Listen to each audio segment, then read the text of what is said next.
오늘은 민수기 7번째 시간입니다. 오늘은 이제 오늘부터 광야의 여정 10장 11절부터 이제 25장 18절까지가 광야에서의 이야기가 시작이 되죠. 이 광야의 이야기를 오늘부터 좀 보려고 합니다. 네, 오늘부터 가데스로 나아가는 광야의 여정이 시작이 됩니다. 10장 11절부터 25장까지가 이제 광야에서의 이야기인데, 오늘은 그 가운데 10장 11절부터 시작이 되는 가데스까지의 여정을 좀 보려고 합니다. 가데스까지 보시면 이제 이야기를 보게 될 텐데, 민수기라고 하는 게 원래 히브리어 성경으로 이름으로 하면 베미드바르라고 그랬어요. 베미드바르, 광야에서라고 그랬죠. 그러니까 이제 광야에서의 이야기의 중심은 사실은 이 10장 11절에서 25장까지의 이야기가 중심이 되겠죠. 물론 이제 시내산도 광야고 모압 평지도 뭐 광야라고 할 수 있긴 있어요. 그래서 전체 민수기가 다 베미드바르 광야에서의 이야기이지만, 우리가 이제 알고 있는 광야 하면은 뭐죠? 이스라엘의 불평과 불만과 반역, 그런 거의 역사, 그 이야기들이 10장 11절에서 25장 18절까지 집중적으로 기록되어져 있다라고 하는 것을 우리가 기억하시면 되겠습니다. 그 가운데 먼저 이제 시내산을 떠나서 가데스까지 올라가는 여정인데요. 그 지도를 좀 보면은요, 출애굽에 관련된 여정 전체에 관한 이제 지도고, 옆에 이제 그 동그랗게 원으로 되어 있는 거는 좀 잘 안 보여, 너무 작아서 좀 안 보이긴 하는데, 성경에서 어디를 거쳐갔는지, 민수기에도 거쳐간 지역이 나오고, 신명기서를 보면, 신명기 첫 번째 설교를 보면 이제 회고가 나오잖아요.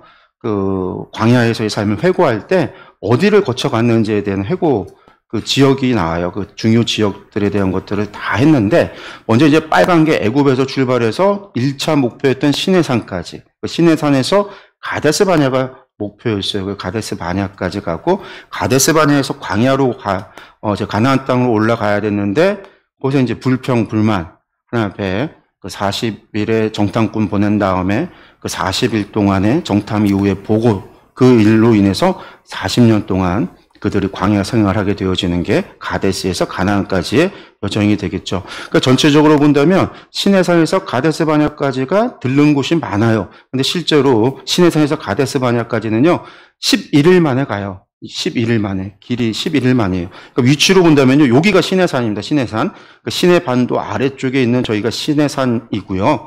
가데스 바네아 하면 여기가 가데스 바네아예요. 바란광야 위쪽이죠. 그러니까 브엘세바 바로 남쪽에 있는 경계입니다. 그래서 가데스 바네아에서 보면 저 브엘세바 유다 산지가 보이는, 약속의 땅이 보여요. 그래서 가데스 바네아인데, 그러니까 여기에서 시내산에서 가데스 바네아까지 우리 민수기를 보면 열 하루길, 11일 만에 그곳에 도착하게 됩니다. 그 11일간의 여정이 우리가 지금 보게 되어지는 민수기 10장 11절에서 12장까지의 이야기입니다. 근데 그 이야기가 5가지 정도의 이야기가 나오는데, 그 5가지 이야기 속에서도 여러 가지 사건이 나옵니다. 먼저는 시내산에서 이제 바란광야로 행군, 바란광야가 가데스 바네아가 있는 곳에 가려면 바란광야를 통과해야 되죠. 바란광야로 행군하는 이야기가 나오고, 그 가는 길에 출발하자마자 바로 나오는 일이 다베라 사건입니다. 다베라 사건이 나오고, 그 다음에 섞여 사는 자들의 불평, 그로 인해서 70장로를 선출하는 이야기가 있고요. 그 다음에 이제 기브론 핫다와에서 그 사람들이 이제 먹을 것 때문에 불평했던 메추라기를 보내시는 사건이 있습니다. 이게 이제 11장까지죠. 그래서 다베라 사건과 기브론 핫다와까지 하세롯으로 올라가는 길에 있었던 일들인데, 이 일들이 있고, 그 다음에 이제 12장에서는 아론과 미리암이 모세를 비방하는 이야기가 나옵니다. 그래서 비방하는 이야기 12장. 이게 가데스까지 올라가는 길인데, 1년 만에 하나님 시내산에서 언약을 갱신하고 성막을 짓고 율법을 받고, 아론을 제사장, 그 자식들을 함께 제사장으로 세우고, 그리고 민족 사람들을 계수해서 지파, 12지파 체계를 만들고, 그러고 출발하자마자, 광야로 나오자마자 사건들이 막 터져나가기 시작을 하는 거예요. 그 가운데서 이제 그 말씀을 좀 보겠습니다. 시내산으로 가는 길이죠. 시내산으로 가는 길이 11절에서 36절까지인데, 지파별로 어떻게 갔다라는 게 반복적으로 나와요. 그 반복적인 것을 다 살펴볼 필요는 없고, 첫 번째 부분만 우리가 좀 말씀을 통해서 보겠습니다. 둘째 딸 20알에, 그러니까 둘째라는 거는 1년 지나서 두 번째 해라는 거죠. 두 번째 해에 둘째 딸, 왜 둘째 딸이에요? 첫째 딸에 유월절을 지키게 했고 유월절을 못 지켰던 사람들, 시체를 만져서 부정한 사람들이 있어서 둘째 딸 14일에 두 번째 유월절을 지키도록 명했잖아요. 그 두 번째 유월절까지 다 지키고 난 다음에 14일에 지나고 7일간의 무교절, 아마 유월절을 지키고 제물을 드리고 무교절을 지켰는지는 성경에 나오지는 않지만 무교병을 먹고 했으니까 그 사람들을 위해서 좀 머물러 있었지는 않았을까 뭐 그런 생각도 해보는데 어쨌든 뭐 유월절을 지켰다라고만 나와요. 유월절을. 그리고 나서 20날에 20일 14일에 지키고 나서 일주일이 지나는 거죠. 6일이 지나서 20날에 구름이 증거의 성막에서 떠올랐다라는 거예요. 떠올랐어요. 이스라엘 자손이 시내 광야에서 출발하여 시내에서 출발하여 자기 길을 가더니 바람 광야에 구름이 머무니라. 바람 광야로 가서 시내 광야에서 구름이 떠나서 바람 광야에 머물렀어요. 그 전에 말씀에서 뭐라고 기록이 되어져 있었냐면 구름이 동하여 움직이면 사람들이 짐을 싸서 이동을 하고 구름이 멈추면 멈췄다고 그랬잖아요. 바람 광야에서 구름이 멈추니까 이스라엘 사람들이 바람 광야에서 멈췄다라는 거예요. 사실은 바람 광야가 아주 제가 예전에 이제 시내산 관련된 거 제벨무사 지도를 위성 사진으로 보여드린 적이 있는데 돌산, 사람의 뭐 풀도 물도 없는 돌산 뭐 그런 것들을 장면을 보여드렸었는데 바람 광야도 마찬가지예요. 바람 광야도 저희 죽음의 광야, 뭐 사람이 살거나 오아시스가 있거나 막 그런 광야가 아니에요. 저희가 그런 광야인데 구름이 멈춰 있었다라는 거죠. 그러니까 사실은 시내산을 떠나서 올라갔는데 바람 광야에 갔다. 좋지 않은 곳에 머무르게 된 거예요. 사실은 환경이. 그러니까 이와 같이 그들이 여호와께서 모세에게 명령하신 것을 따라 행진하기 시작을 했다라는 거죠. 구름이 움직이는 대로 하나님의 인도하심을 따라서 움직이기 시작하였는데 어떻게 갔냐? 선두로 누가 갔냐? 유다 자손의 진영의 군기에 속한 자들이 먼저 갔습니다. 유다 진영에 속한 자들이 어디에 있었죠? 동쪽에 진을 쳤잖아요. 동쪽이라고 하는 개념이 당시에는 없었어요. 동서남북이라는 개념이 없었어요. 당시의 개념은 해 뜨는 쪽, 그쪽이 동쪽이에요. 앞쪽이 동쪽이에요. 그러니까 해 뜨는 쪽이 항상 앞쪽이에요. 앞쪽. 그러니까 앞쪽이고 뒤쪽이라고 하면 어디일까요? 서쪽. 해가 지는 쪽이 뒤쪽이에요. 해가 떠오르는 곳이 항상 앞쪽이고 해가 지는 곳이 항상 뒤쪽인 거예요. 그러니까 항상 오른편은 남쪽이 되는 거고 좌편은 북쪽이 되는 거죠. 그래서 이제 방향이 앞쪽과 뒤쪽과 우편과 좌편이라고 이야기하는 거예요. 동서남북의 개변이 없어요. 그러니까 이걸 이제 우리가 이제 그 개념을 머릿속에서 좀 동서남북의 개념을 내려놓고 앞쪽, 뒤쪽, 오른편, 왼편이라고 생각한다면 앞쪽에 있는 진영의 군기에 속한 진영들, 앞쪽에 진을 쳤던 사람들이 앞이니까 먼저 가는구나라고 생각하면 되겠죠. 속한 자들이 그들의 진영별로 행진하였으니 유다 군대는 암미나답의 아들 나손이 이끌었고 이에 성막 거듭에 게르손 자손과 무라리 자손이 성막을 메고 출발하였으며 게르손과 무라리 자손이 뭐예요? 무거운 거, 접는 거 이런 것들을 수레와 소에 싣고 가는 거죠. 고라 자손은 전부 다 안에 성물들을 어깨에 메고 가죠. 다음으로 루벤 진영의 군기에 속한 자들이 그들의 진영별로 출발하였으니 루벤은 남쪽이었어요. 오른편에. 유다가 앞편이었고 오른편에 루벤 진영이었어요. 군대는 스데올의 아들 엘리술이 이끌었고 이렇게 해서 이제 차례대로 18절부터 이하에 계속 그 이야기가 나요. 루벤 진영이 갔고 그 다음에 고아 자손이 가고 뭐 뒤쪽에 이제 자손들이 가고 단지파 베냐민 지파 사람들이 가고 이쪽에 좌편에 있는 자손들이 갔다 이제 그 이야기들이 쭉 나와요. 그걸 갖다가 진영이 가면 어떻게 줄이 서게 되냐면 이렇게 가는 거죠. 맨 처음에 유다가 앞쪽에 가지만 그보다 먼저 선두에는 법궤가 갑니다. 법궤가 3일 앞을 가는데 법궤에는 모세와 아론과 아론의 아들들이 법궤와 함께 선두를 하고요.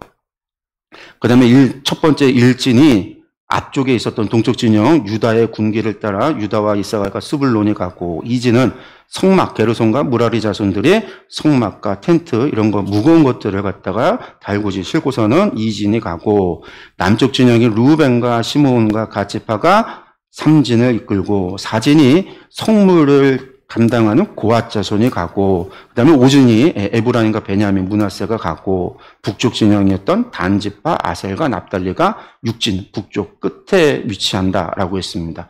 이렇게 보면은요, 이때에 민족을 계수했을 때 보면 유다지파의 군기, 유다지파 인원이 제일 많았어요. 그러니까 앞쪽에 선두에 섰던 유다지파가 군인의 수가 가장 많은 거죠. 그래서 가장 많은 군인의 수가 앞에 있고, 그 다음에 북쪽 진영이었어요. 단지파 쪽에 군인의 수가 가장 많았어요. 그 다음에 많았어요. 그래서 두 번째 많았던 단지파가 후위에 서는 거죠. 후위에 서서 뒤쪽을 막는 거고, 그 다음에 이제 가운데에 이제 중요한 성물과 성막이 가운데에 위치하는 겁니다. 이렇게 해서 이제 행군 순서가 이렇게 위치를 해서 진영이 앞으로 이제 가게 되는데, 뭐가 앞에 선두에 서느냐? 법궤가 선두에 선다. 그 법궤는 항상 구름을 따라서 법궤가 나아가고, 그 법궤길을 따라서 유다 지파가 선두에 서서 따라가게 된다라는 거. 그래서 언제나 하나님의 말씀이 앞에 선다라고 하는 거, 우리가 이제 이것을 또한 보게 되는 거죠. 이후에 모세가 죽은 다음에 모세가 떠나가고 요단강을 건너갈 때에도 이스라엘 사람들이 어떻게 해요? 그전에는 모세가 홍해 바다를 갈 때는 모세가 하나님 앞에 기도했을 때 홍해 바다가 갈라졌는데, 요단강이 갈라질 때는 어떻게 해요? 제사장들이 법궤를 메고 요단강에 발을 갖다가 대자마자 요단강이 갈라졌다. 하나님의 말씀을 앞에 내서 메고 나아갈 때 강이 갈라졌다. 법궤가 앞에 두고. 그렇게 행군이 진행이 됐다라고 보시면 되겠습니다. 이렇게 해서 이제 진행이 돼요. 그래서 어디까지 가냐? 요 시내산에서 가데스 바냐까지. 여기까지 가는 거다라고 보면 돼요. 10하루길이다 보는 거죠. 애굽에서 시내산까지 가는 길이 한 보름 정도 걸렸고, 여기서 저기까지 가는데, 그러니까 시내산에서 기브론 핫다까지 가는 길에 여기 보면은요, 뭐가 있냐면, 기브론 핫다까지 가는, 시내산에서 저희 가데스 바네까지 가다 보면, 제일 먼저 성경에 나오는 거 보면, 시내산에서 기브론 핫다와 하세로, 린마, 림몬, 베레스, 린나, 그엘라다, 세벨산, 하라다, 마켈로, 다핫, 데라, 미카, 하스모나, 모세롯, 부네야, 홀하 각갓, 그 다음에 요바다, 아브로나, 알락, 가데스 바네아, 이렇게 되어 있어요. 성경에는 그 가운데 우리가 이제 주요하게 보게 되어지는 것이 뭐 기브론 핫다나 하세롯 정도고, 나머지들은 좀 잘 모르는데 11일 걸리는 길, 그 길이었다라는 거.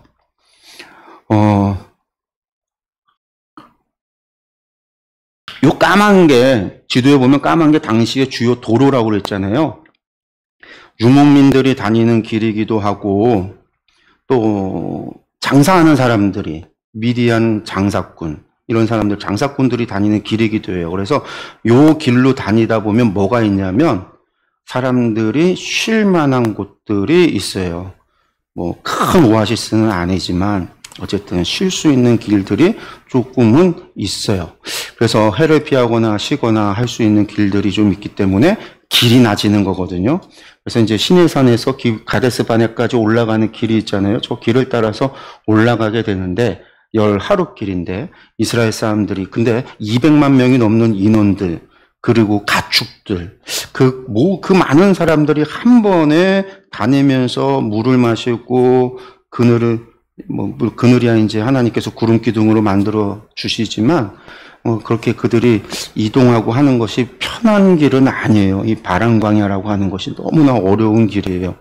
이 길을 10하루 만에 가는데, 그럼에도 불구하고 하나님께서 사실은 그 과정이 지난 1년을 뒤돌아볼 때, 1년 2개월을 뒤돌아볼 때, 그들이 애굽에서 출발해서 어떻게 했어요? 시내 광야로 들어설 때에도 여러분들 애굽에서 가지고 왔던 물이 다 떨어지니까 마실 물이 없을 때 하나님께서 반석에서 물을 냈잖아요. 그들이 가지고 나왔던 모든 음식이 떨어졌을 때 하나님께서 하늘에서 만나를 주시기 시작을 했잖아요. 그들이 먹을 고기가 없어서 고기가 먹고 싶어 할 때 하나님께서 하늘에서 메추라기를 보내주시기도 했단 말이에요. 그렇다고 한다면 저 바람광야가 아무리 환경이 좋지 못하다고 해도 하나님께서 구름 기둥과 불 기둥으로 그들을 인도하시고 보호하시고 함께 하신다라고 한다면, 필요한 것이 있을 때 하나님께 기도하고 간구하면 되는 거거든요. 또한 하나님께서 알아서 미리 그들에게 반석에서 물을 주실 수도 있고, 하나님께서 그들에게 메추라기를 주실 수도 있고, 하나님께서 그들에게 무엇인가를 다 그들의 필요를 따라 채워주실 수 있는데, 이 사람들이 나오자마자 불평을 해요. 그러니까 여기에서 시작하는 불평이 어떠한 불평인가라고 하는 걸 우리가 좀 이해를 해야 돼요. 그건 뭐냐면 정말 배가 고파서 하는 불평이 아니에요. 날마다 만나를 줬는데 정말 목말라 죽을 것 같아서 하는 불평이 아니에요. 어떤 불평이냐면 만나만 먹었더니 딴 거 먹고 싶다라는 불평이에요. 맨날 물만 먹으니까 이 사람들이 물만 먹고 살지 않았다고 그랬잖아요. 이 사람들의 주요 음료가 뭐라고 그랬어요? 생수가 아니라, 우리야 생수가 주요 음료지만 이 사람들은 생수가 주요 음료가 아니에요. 포도주와 과일즙이 그들의 주요 음료지. 과일즙 먹고 싶고 과일 먹고 싶다라는. 그러고 나니까 뒤돌아보면 애굽에서 살 때는 종살이 그렇게 해놓고서는 애굽에 살 때 좋았다라는 거예요. 다양한 과일 먹고 포도주 마시고, 광야에 오니까 먹을 게 만나만 먹고 물만 먹고 있고, 정말 배고파서 하는 불평과 불만이 아니라 정말 환경이 바람광야가 정말 죽을 것 같은 그런 광야였기 때문에 불평이 아니라 기호죠, 기호. 호불호. 나 이건 불평이 옛날 생각하면서 지금에 대해서 불평과 불만을 가지면서 이것도 먹고 싶고 저것도 먹고 싶은, 만족하지 못하는 그러한 죄가 그들이 갖고 있었던 불평과 불만의 본질이라는 거예요. 우리가 이제 그런 것들을 상황 속에서, 환경 속에서 좀 살펴야 됩니다. 예, 말씀을 보면은요, 모세에, 이때 이제 무슨 일이 있냐, 광야로 행군하는 길에, 모세가 모세의 장인, 미디안 사람 르우엘의 아들 호밥에게 이르되, 여호와께서 주마하신 곳으로 우리가 행진하나니 우리와 동행하자. 그리하면 선대하리라. 여호와께서 이스라엘에게 복을 내리리라 하셨느니라. 호밥이 그에게 이르되 나는 가지 아니하고 내 고향 내 친족에게로 가리라. 예. 호밥이라고 하는 사람이 나오는데 29절에서 뭐라고 나요? 모세의 장인 미디안 사람 르우엘의 아들 호밥 이렇게 나오잖아요. 모세의 장인의 이름이 르우엘이라고 나와요. 또 앞에서는 어떻게 나왔냐면 이드로라고도 나왔어요. 이드로, 르우엘, 그리고 사사기를 가면은요, 장인의 이름이 또 호밥으로 나와요.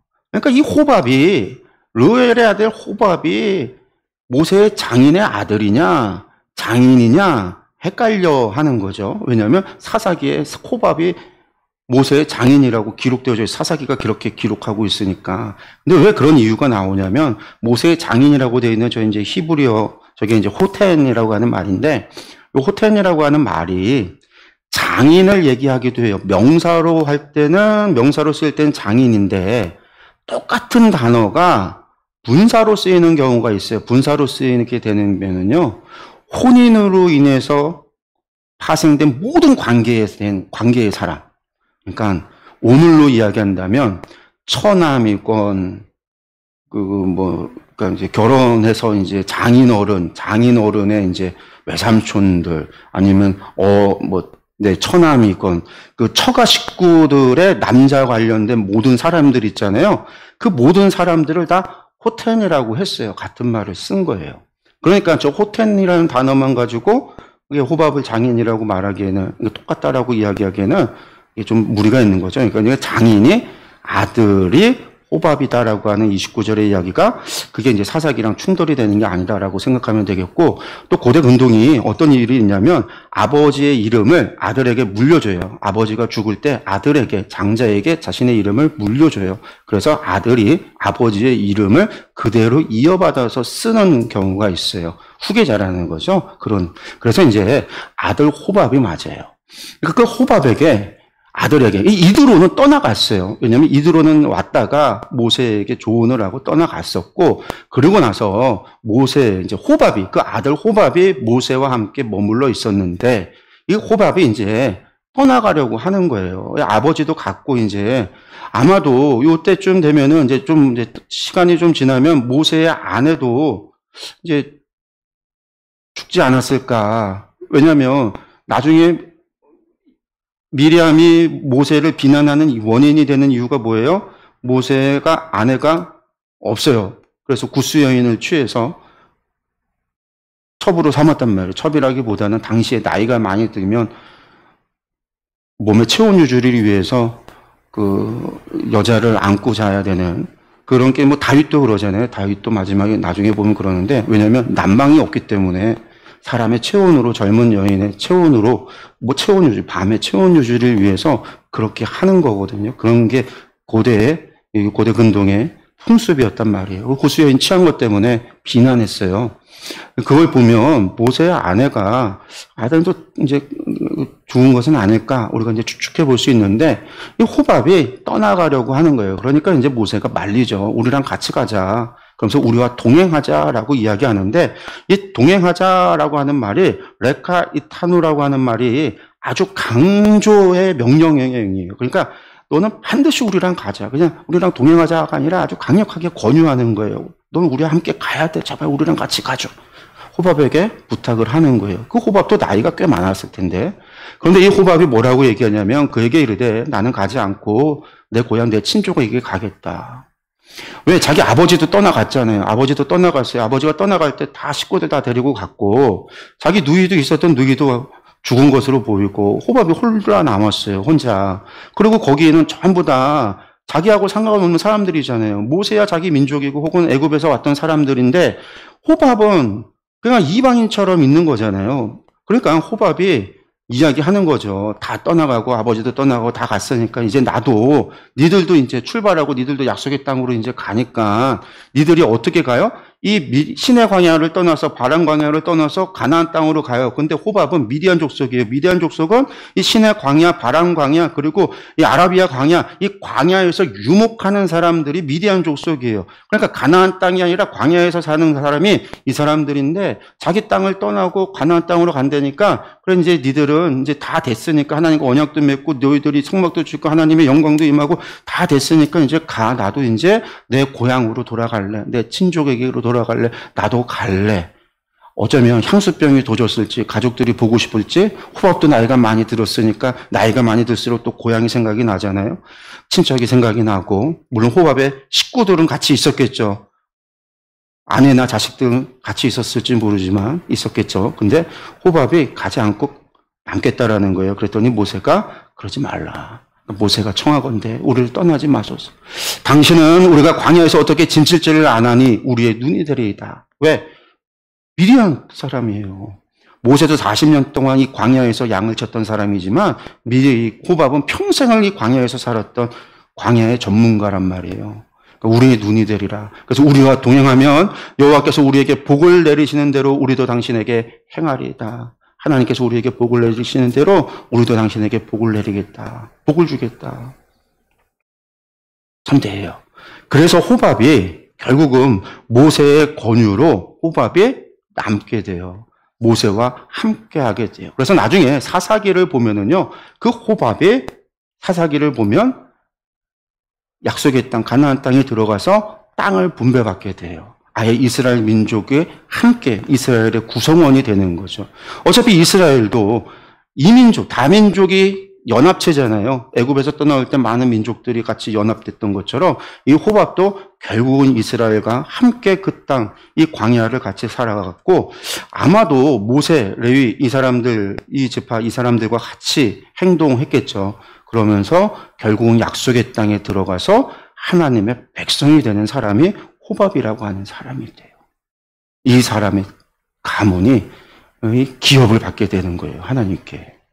그러니까 호밥이라고 하는 사람은 어떻게 보면 나는 고향 친척 아버지께로 돌아가겠다 했지만 모세의 권유에 결국은 호밥이 어떻게 한 거예요?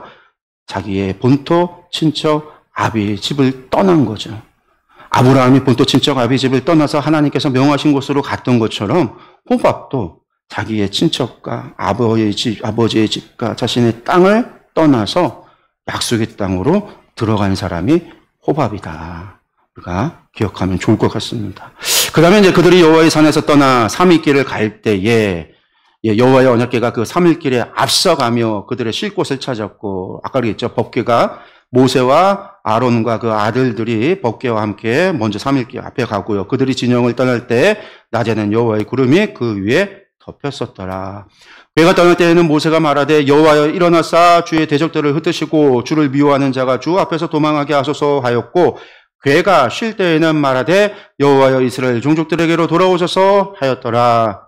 이렇게 출발하고 진을 치고 그렇게 이동했다라는 겁니다. 그 다음에 이제 그렇게 출발을 했는데 3일길 출발을 했어요. 출발하자마자 무슨 일이 벌어지냐? 11장 이제 불평하는 사건, 첫 번째 사건이 납니다. 여호와께서 들으시기에 백성이 악한 말로 원망하며, 악한 말로 원망했다라는. 여호와께서 들으시고 진노하사 여호와의 불을 그들 중에 붙여서 진영 끝을 사르게 하시매, 백성이 모세에게 부르짖음으로 모세가 여호와께 기도하니 불이 꺼졌더라. 그곳 이름을 다베라라 불렀으니 이는 여호와의 불이 그들 중에 붙은 까닭이었더라.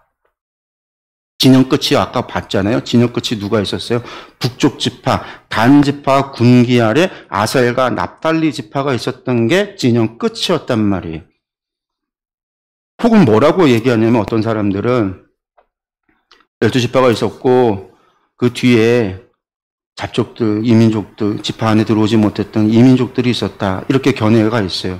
보통 이런 견해의 사람들은 12지파는 혈통 중심의 순혈, 혈통의 지파 중심이고 애굽에서 따라 나왔던 잡족들은 그들과 함께하지 않았고 분리됐다. 이렇게 보는 사람들이에요. 근데 저는 그렇게 보질 않죠.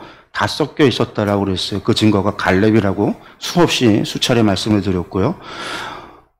그러니까 이제 진영 끝이라고 한다면 그것보다는 진영에서 대열에서 이탈해서 뒤처진 사람들. 행진하고 행군하는 속도에서 불평하고 불만하면서 뒤처지는 사람들. 그래서 뒤로 처지면서 힘들어하는 사람들이 보통 우리가 행군을 하거나 어디 길을 가다 보면요.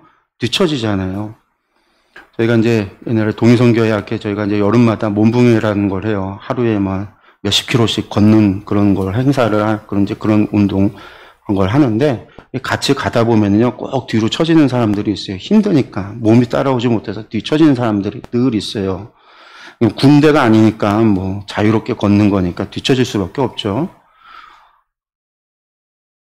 여기서 마찬가지예요. 진영이 가서 진영을 짜더라도 뒤처지는 사람들이 있을 수 있어요. 그럼 뒤처진 사람들이 낙오되는 사고나 뒤처지는 사람들이 모여서 뒤처지면 힘들기 때문에 뭐가 나올 수밖에 없을까요? 불평이 나올 수밖에 없고 불만을 터뜨릴 수밖에 없어요. 그런 불평과 불만이 누구를 향하여 있을까요? 모세를 향하여, 지도자인 모세를 향하여 있을 수, 그리고 모세를 향해서 더 나아가서 우리를 인도해낸 결국 하나님을 향한 원망일 수 있어요. 하나님께서 결국 그들을 향해서 불로다가 심판했다라는 거죠. 그렇게 보면 돼요. 여기 보면 재밌죠. 잘못은 백성들이 했어요. 근데 기도는 누가 해요? 모세가 해요. 백성들이 회개했다는 얘기도 없어요. 기도는 모세가 하고요. 하나님께서 모세의 기도에 응답하셨다라는 거예요.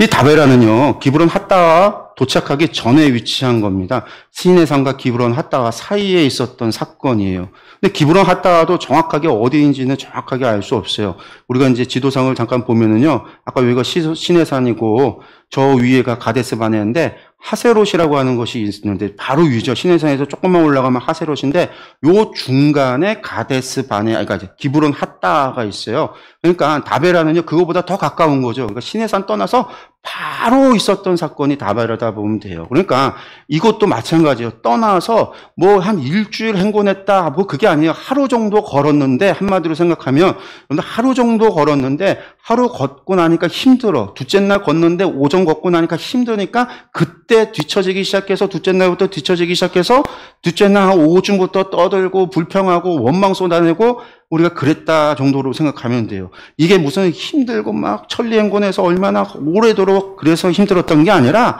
출발해서 하루 이틀밖에 되지 않은 시간 속에서 있었던 사건이다. 사실은 하루 이틀도 아니고 제가 볼 때는 하루예요. 왜냐하면 나중에 보면 우리가 이제 미리안 사건 이후에 정결례 하느라고 7일을 벌이거든요. 길이 딱 가데스 바네까지 10하루 길인데 미리안 사건에 7일 벌이고 나면 3일밖에 안 되잖아요. 4일이잖아요, 4일. 행군이 4일밖에 안 했다는 거예요, 사실은. 그러니까 하루 정도밖에 안 되는 거리 속에서 다베라 사건 있었다라는 겁니다. 그리고 난 다음에 무슨 일이 나오냐? 어떤 일이 있었기 때문에 그러느냐? 설명이 나오죠. 그들 중에 섞여 사는 다른 인종들이 그 얘기는 뭐예요? 이스라엘 사람들 말고도 애굽에서 왔던 많은 사람들. 왜 그 사람들을 섞여 산다라고 했어요? 지파에 다 섞어놨으니까요. 그 사람들이 탐욕을 품었다라는 것. 탐욕을. 여기서 탐욕을 품음에라고 하는 히브리어가 히트아우 타와라고 하는 말인데, 이게 전혀 다른 말처럼 보이지만 어원이 똑같아요. 이게 어근이 똑같이 아와라고 하는 단어예요. 욕심이라는 단어거든요.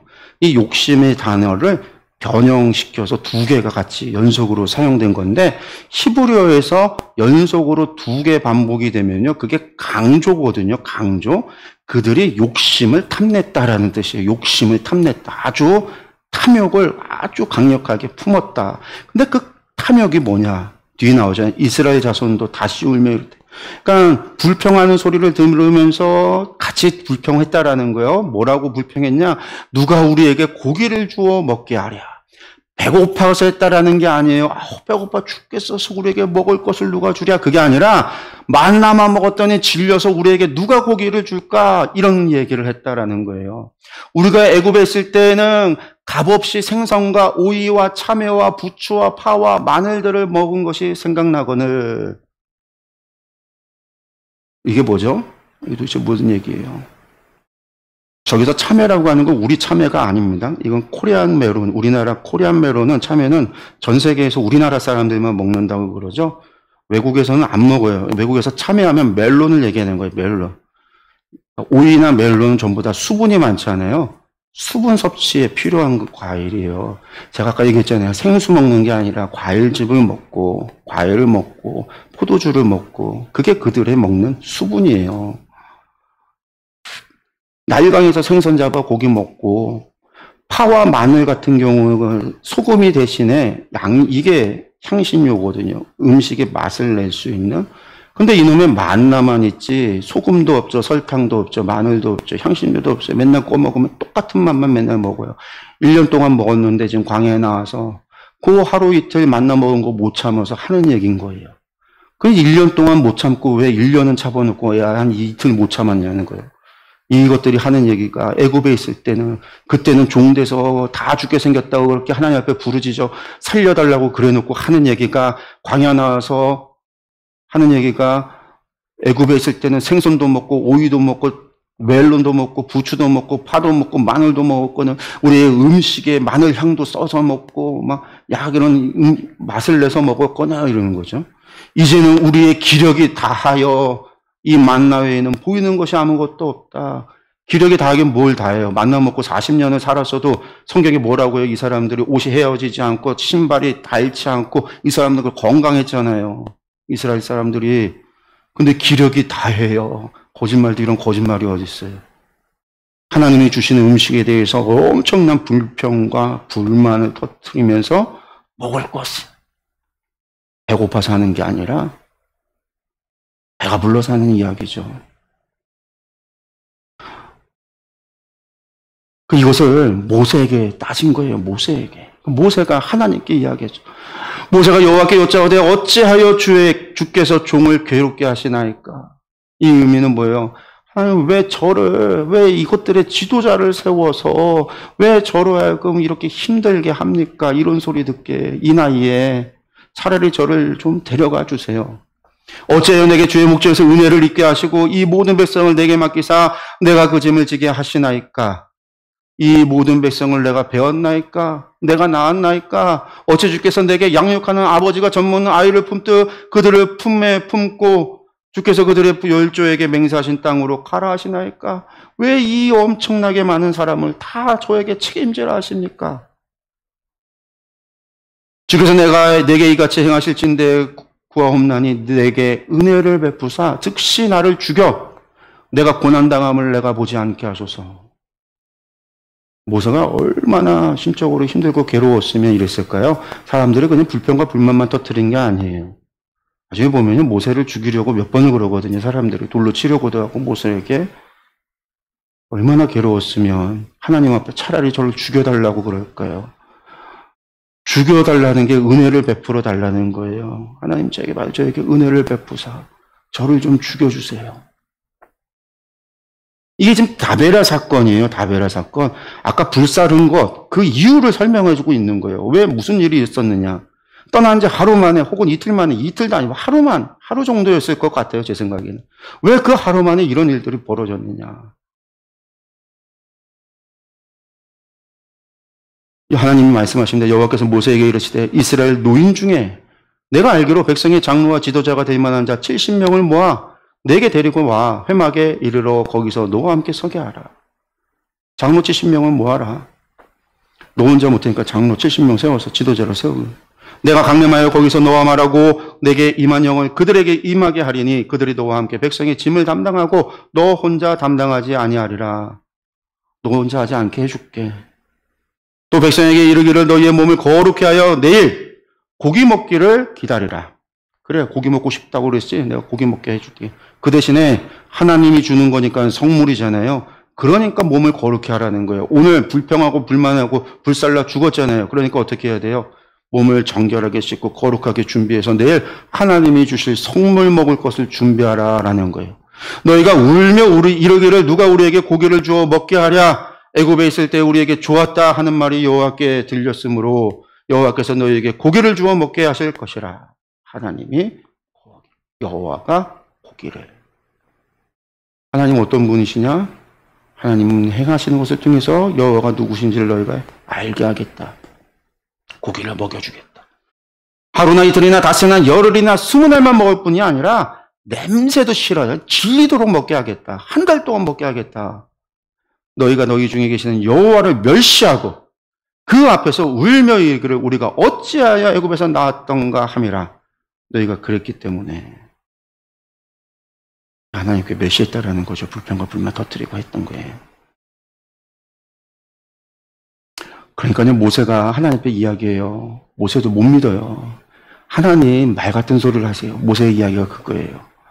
하나님, 저와 함께 있는 이 백성의 보행자가 60만 명이었는데 주의 말씀에 한 달 동안 고기를 주어 먹게 하겠다 했습니까? 그들을 위해서 양떼와 소떼를 잡아도 그렇게 못하고 바다의 모든 고기를 다 모아도 그렇게 못해요. 하나님, 무슨 말 같은 소리를 하셔야죠. 모세가 그러는 거예요. 그래서 지금 자기한테 백성들한테 얘기하라는 거잖아요. 나 가서 이야기하면은요, 백성들이 또 저를 미친놈 취급할 거예요. 지금 모세에게는요, 이런 생각이 있는 거예요. 그러니까 여호와께서 모세에게 말씀합니다. 여호와의 손이 짧으냐? 내가 이제 내 말이 내게 응하는 여부를 보리라.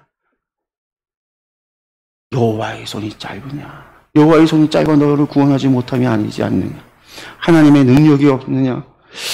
모세가 봤잖아요. 애굽에서 있었던 그 놀라운 역사를, 홍해바다가 갈라지는 걸, 그런 걸 봤음에도요, 고기를 주신다, 한 달이나 먹게 한다, 60만 명을 먹인다, 있을 수 없는 일. 자신의 상상으로는 있을 수 없는 일. 자신의 일평생 살아왔던 그 상식으로는 일어날 수 없는 불가능한 일. 아무리 신이라 할지라도 이건 할 수 없는 일. 모세의 한계는 거기였어요. 하나님께서는요, 보이시겠다라는 거예요. 오늘 여기서 이스라엘 자손들의 불평이 뭐예요? 식량이 없어서 궁핍함 때문에 일어난 불평이 아니에요. 그들의 입맛에 맞지 않은 음식의 기호 문제죠. 그냥 하나만 주구장창 먹는다라는 거. 그리고 그 기저에 깔려있는 게 여호와는 만나는 주실 수 있지만 다른 것은 주실 수 없다. 이 생각이 자리 잡고 있어요. 그리고 이런 생각이 자리 잡고 있는 이유가 있어요, 또. 왜냐하면 이스라엘 사람들이 애굽에서 봤던 모든 애굽의 신들은요, 주특기가 있어요. 주특기가. 하나의 신은 하나의 능력밖에 없어요. 치료의 신은요, 치료만 할 줄 알아요. 풍요의 신은요, 농사만 잘 짓게 할 줄 알아요. 다른 건 못해요. 병을 치료하는 신은요, 병만 고치지 딴 건 못해요.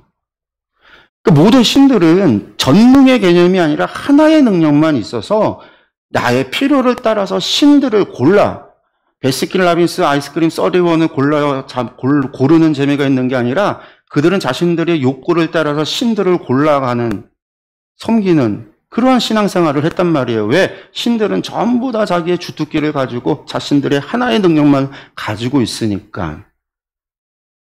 하나님도 그렇게 보는 거죠. 전능의 개념으로 보질 않는 거예요.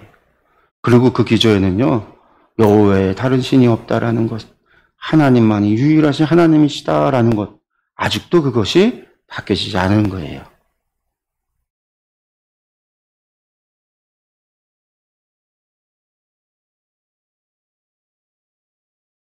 네. 하나님께서요, 그 다음에 메추라기를 보내시죠.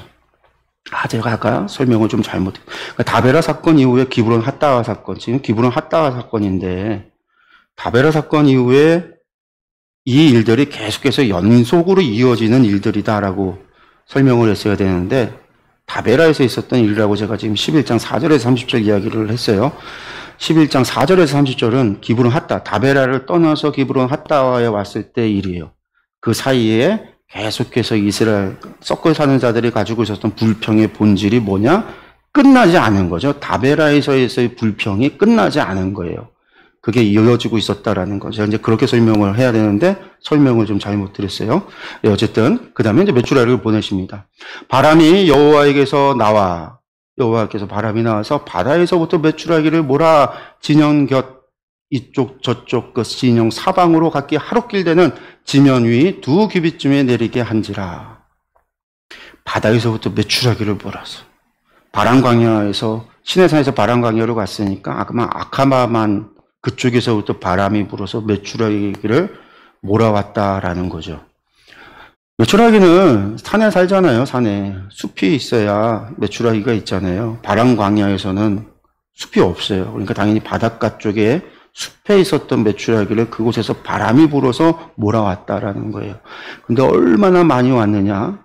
얼마나 성경에서 말하는 거는 보면은요, 진영에, 지금 진영을 짰다라는 거죠. 지금 이동 중이 아니라 아예 자리 잡고 진영을 짰어요. 진영은 법궤가 있고, 성막이 있고, 성막을 중심으로 동서남북의 앞쪽과 뒤쪽과 오른편과 좌편에 각각 진영을 짠 거죠. 그 진영 사방으로, 사방이라는 게 뭐예요? 동서남방으로 각기 하루길, 각기 하루길, 각기 하루길, 앞쪽으로 하루길, 뒤쪽으로 하루길, 오른편으로 하루길, 좌편으로 하루길을 하는 거예요. 하루길 하면 몇 킬로 될까요? 우리가 얘기한다면 보통 하루길 하면 30에서 40킬로 정도를 얘기를 하는데 그 정도 길에 지면으로부터 위로 2규빗, 여러분 2규빗 하면은요, 한 규빗이 여기에요. 손끝부터 중지끝부터 팔꿈치까지 보통 45cm 합니다. 그래서 2규빗 하면은요 90cm예요. 그러니까 한 1m 생각하시면 되는데 1m 높이로 메추라기가 쌓였다라는 거예요. 이건 사실은 말도 안 되는 어마어마한 거죠. 전 세계의 메추라기 다 모아놔도 안 되는 거예요. 근데 하나님께서 하신 거죠. 그 말도 안 되는 일을요. 백성들이 일어나 그날 종일 종야 하루 종일, 하루 밤새도록 그 이튿날 종일 해가 떠 있는 그날까지 메추라기를 모으니 적게 모은 자도 10호멜이다라는 거예요. 10호멜. 10호멜. 10호멜, 한 호멜이 큰 드럼통 얘기예요. 우리가 석유 드럼통, 이 강대상만한 드럼통. 10호멜. 이런 드럼통으로 10개라는 거예요. 그러니까 적게 거둔 사람도 한 2,300리터 정도를 모았다라고 이야기를 하는 겁니다. 그들이 그것들을 가져다가 진영에 두지도 못해요. 진영 사면에 두었어요. 펴두었다라는 건 뭘까요? 죽여서 말려야죠. 그때는 당시에 고기는 잡아서 죽여서 말리는 수밖에 없으니까 진영 사면에 펴두었다라는 거예요. 이것도 상상을 해보세요. 각기 40kg의 2규빗으로 쌓였던 걸 잡아서 펼쳐서 말렸으면은요, 얼마나 100kg까지 가야 되나?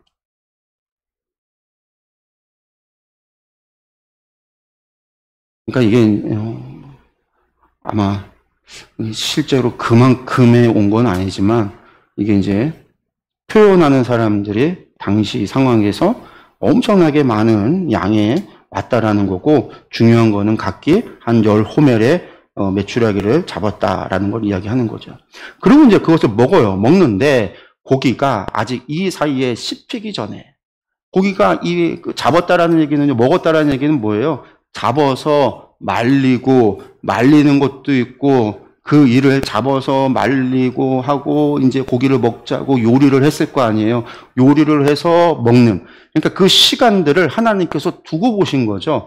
이틀 동안 잡았어요. 이틀 동안 잡았고 그 잡은 것을 손질해서 쫙 깔아서 말려서 육포를 만들고 하는 시간들을 보내고 그 사람들이 또 그 과정에 고기를 만들어서 먹는 그 사이에 하나님이 두고 보셨다가 기다렸다가 그들이 고기를 먹는 사이, 이 사이에 씹히기도 전에 하나님께서 백성에 대하여 진노하사 심히 큰 재앙으로 쳤다라는 거예요. 그래서 그곳 이름을 뭐라고 했냐? 기브론 핫다와 탐욕의 무덤이다라는 거예요. 왜? 욕심을 낸 백성을 거기 장세했더라. 욕심을 낸. 이 탐욕의 무덤이라고 하는 거. 그럼 우리가 생각을 해야 돼요. 메추라기를 보낸 게 하나님께서 메추라기를 주셨어요. 어마어마하게 많은 양을 주셨어요. 그런데 그 많은 양이 이런 드럼통으로 10홈에 한 사람당 집안에 10명이면은요, 이게 100개인 거예요, 100개예요. 어마어마하게 많은 양이에요. 그걸 갖다가 오늘날 판다라고 생각을 한다면 그게 돈이 얼마일까요? 엄청나게 많은 양을 하나님이 주셨어요. 그러면 여러분들, 우리가 하나님 앞에 먹고 싶다고 구했더니 하나님께서 주셨어요. 메추라기를 죽은 게 복이냐? 불평과 불만, 이 하나님께서 주신 이유는요, 불평과 불만 때문이었어요.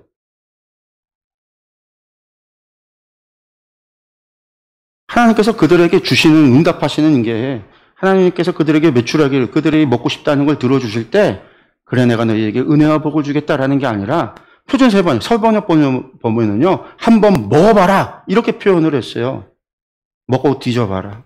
뒤져보라는 말은 아니죠. 한번 먹어봐라. 하나님께서 화가 나셔서, 진노 가운데 불평하는 이들에게, 그래, 니들이 고기 먹고 싶어 했어? 한번 먹어봐라! 하나님 그렇게 주시는 진노의 음성이에요. 진노의 음성. 그리고 그들이 먹기도 전에 그 고기가 이빨 사이에 아직 끼어있을 때에 하나님이 그들을 치셨다. 기도응답이 하나님의 은혜가 아니라 하나님의 진노일 때가 있다라는 거. 우리의 잘못된 구함이 하나님의 진노를 불러올 수 있다라는 거. 이걸 우리가 두려워해야 되는 겁니다. 예. 백성이 얻은 메추라기가 적게 모은 자가 10호멜이랬어요. 큰 드럼통으로 11개, 2200리터 정도가 되는데 그 결과가 그들이 간청했지만 그들이 받았던 응답이잖아요. 하나님께서 내리는 진노였다. 여기가 이제 기브론 핫다와 탐욕의 무덤이다라고 불려지는 추정하는 곳이에요. 정확하지는 못하지만 성지순례 가면 여기일 것이다라고 이제 추측하고 이제 성지순례 가서 보게 되는 곳인데 보면 다 광야죠. 풀 한 폭의 나무도 없어요. 이런 곳이 바람 광야인데 이곳에서 그런 일들이 벌어졌다라는 겁니다. 그래서 이제 바람 광야에서 기브론 핫다와 사건이 있어요. 이게 전부 다 어떻게 해요?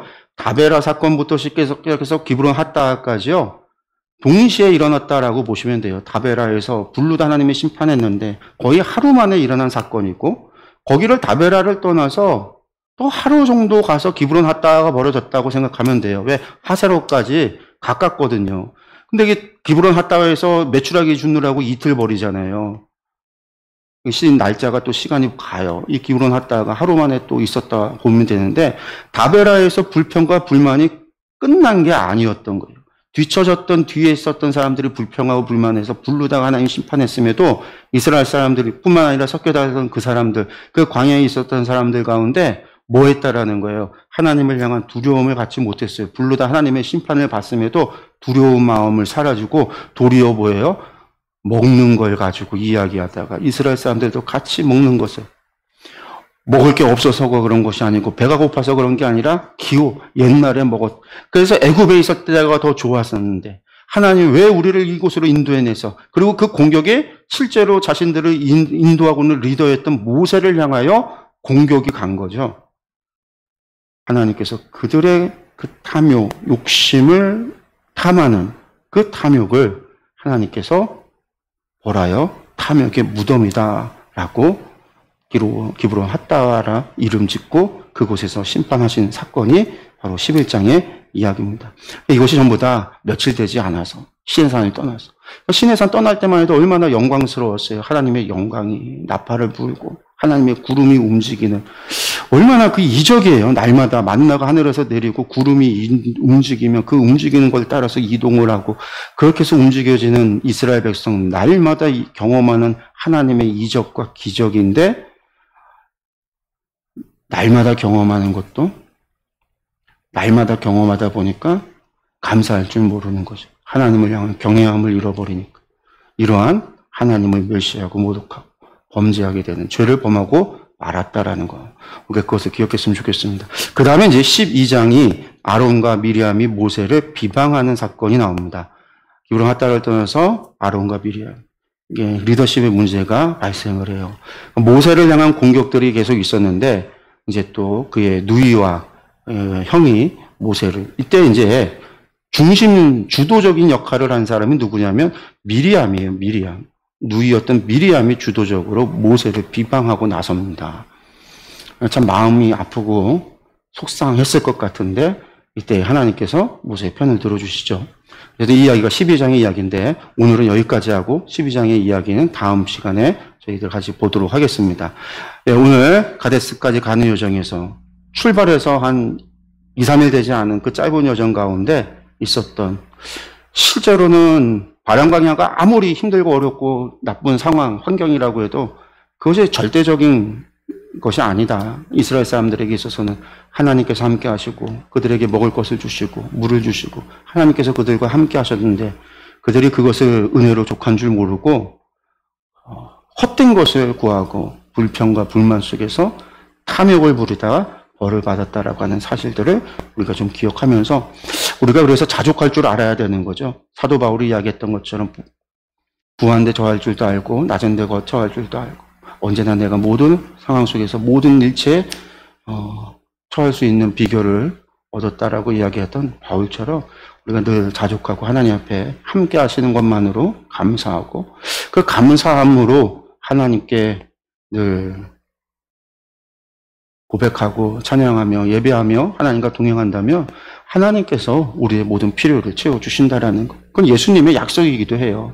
우리가 구하지 아니한 것, 우리 머리카락까지 세신 하나님께서 우리의 필요를 우리 알기 전에 이미 아신다라는 것. 이것들 우리 여러분들 기억하시면 좋겠습니다. 우리 여기서 기도하겠습니다.